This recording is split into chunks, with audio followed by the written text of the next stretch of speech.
My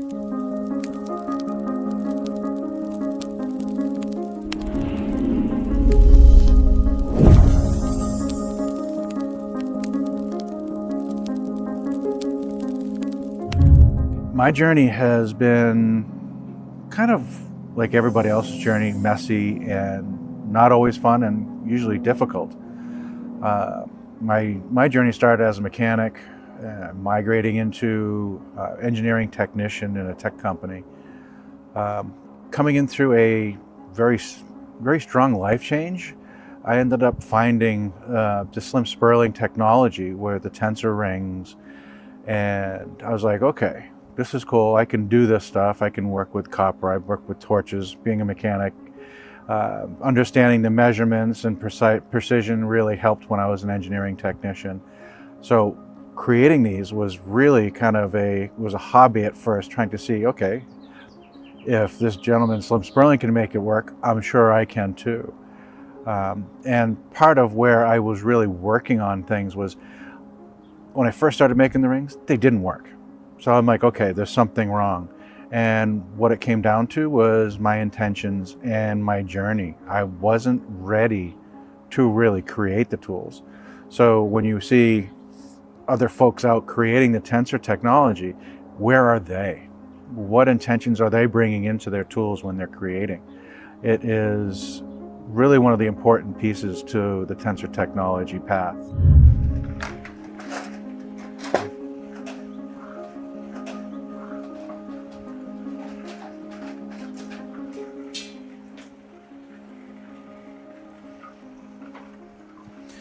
So Tensor rings are created by taking one piece of wire and basically folding it over. So what you see in here is actually the one piece of wire folded over. Both the other ends are in the vise. And right now here we're just flattening this out so we can actually spin it. Once you actually spin it, that's when you create, or positively, which is a right-hand turn, which would be to create the positive energies that the Tensor rings create. So here, now we're going to twist.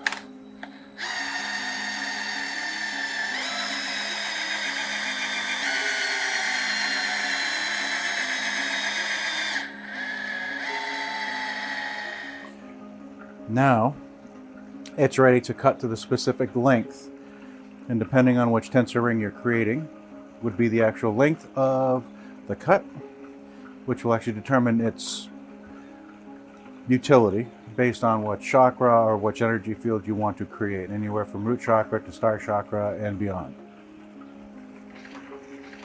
What I'm doing now is this wire has been cut to length. Now we just need to actually clean up the connections. So this is nice and flat over here, and this is nice and flat. We have a little lip, clean that up. Now we're going to use a wire wheel to clean it up the edges because it's actually rather sharp on either end.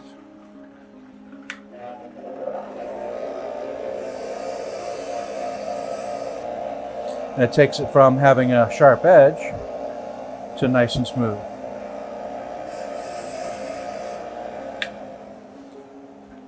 Now we take that right here, and it's ready to be formed. So at that point, put it over a mandrel and bend it into place.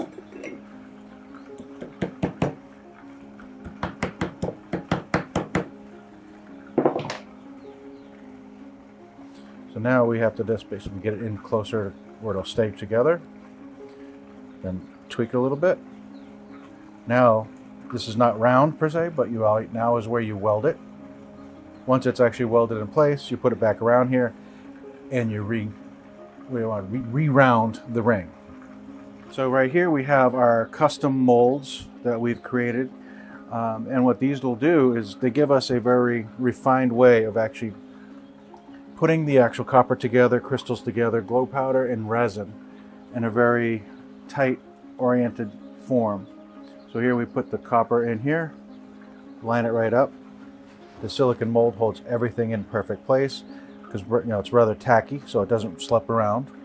So then we actually add our crystals in here, add our powder to it, and then we pour our resin in there. This is the multi-dimensional after pouring. You can see it's actually used one of the new molds. It's actually very nice and tight to it, reducing waste in the resin form. and also it's very tight, nice and clean. So it'll take all the crystals and puts it in its perfect form, right, with using the new molds.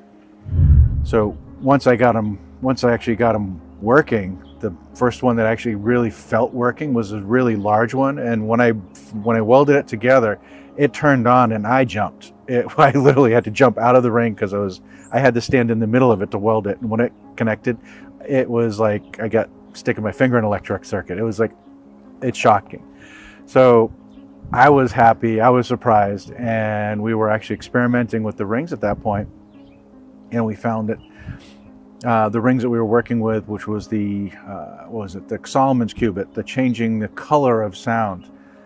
We were bringing that to a lady who was doing sound baths. And I gave her 4 rings to experiment. She texted me back 2 days later and said, okay, I need 10 more, because she had the regular chakras, and then also she had the higher chakra bowls. So she had 14 bowls, so she wanted all ring for every bowl. It was that much of a change in the way they worked. And it's not that she was like, the change was bad and take them away. She wanted 10 more to make it that much more powerful. So these events actually shaped it. It's like, okay, these are really working. So I kept on tinkering, and one thing led to another. And during this whole time frame, I actually had a healing session from the lady who was doing the sound baths. And this is when Metatron came in and said, I need you to make anklets out of a tensor ring, 5 crystals, copper mesh over it. And with that super defined, thing, it's like, okay, I didn't know two of the 5 crystals. I was like, okay, so I had to go find them. Couldn't find the mesh, and it took me a while to build up the thing. So after this, it took about 1.5 years to get them going. Then we got them built, and then the whole path started. We started experimenting. People started using them and getting feedback.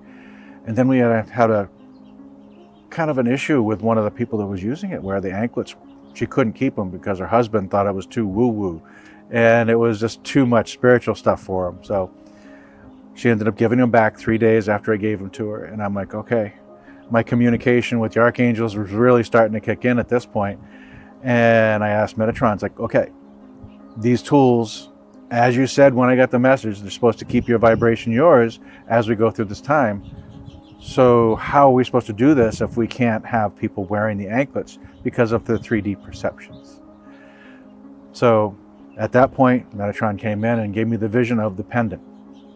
So I created the pendant, and that's where that started. And after I created Metatron's pendant, Archangel Michael came in and says, I want that one, yes, but I want it with that crystal, and that crystal. And that's where Michael pendant came from. Then the multidimensional came in. When I was making Michael's, I got the download that says, okay, you take 3 rings and make a pendant out of it. And I was just like completely oblivious. I'm like, it took me a couple days to get all the measurements, build all the rings, and find out which ones fit together. And lo and behold, what they were describing was really the third eye, crown chakra, and star chakra rings fit perfectly inside. I'm like, really? And they couldn't tell me, but this is how that works.